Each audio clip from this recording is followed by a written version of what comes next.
अस्सलाम वालेकुम सामीन। 7 रबीउल अव्वल है, 4 अक्टूबर है। सोशल इंडिया न्यूज़ में आपका खैर मकदम है।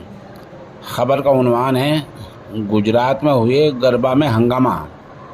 गुजरात के ज़िला खेड़ा की तहसील मातरखे गांव ओढेला में गरबा खेला जा रहा था।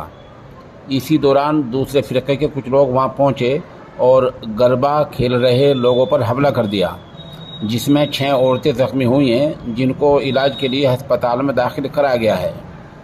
गांव के तुलजा माता मंदिर के पास यह हादसा पेश आया है। ये गरबा गांव को ही सरपंच अंदर वदन ने कराया था। पुलिस ने इस इल्ज़ाम में 9 लोगों को गिरफ्तार किया है। उनको खंबे से बांधकर मारा पीटा गया है और हिंदुओं के सामने माफ़ी मंगवाई गई है। जाहिर सी बात है, ये गरबा खालिस हिंदुओं का त्यौहार होता है। आखिर इसमें हम लोग जाते ही क्यों हैं? गरबा क्या होता है? मर्द और औरतें गोल सा दायरा बनाकर, गोल सा घेरा बनाकर तालियां बजाते हैं।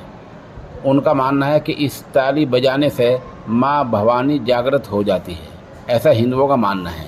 इस खेल में दूसरे फ़िरक़े के लोग जाते हैं, जैसे कि इसमें सामने आया कि उन पर हमला किया। ये हमारी रिपोर्ट पुलिस की इत्तलात पर मबनी है। बता दें कि इससे पहले मध्य प्रदेश में भी बजरंग दल वालों ने एक फ़िरक़े के लोगों को गरबा से मार पीट कर बाहर निकाला था और इल्ज़ाम लगाया था कि ये लव जिहाद है। बहरहाल देर रात जो हंगामा हुआ है, ये गुजरात में हुआ है।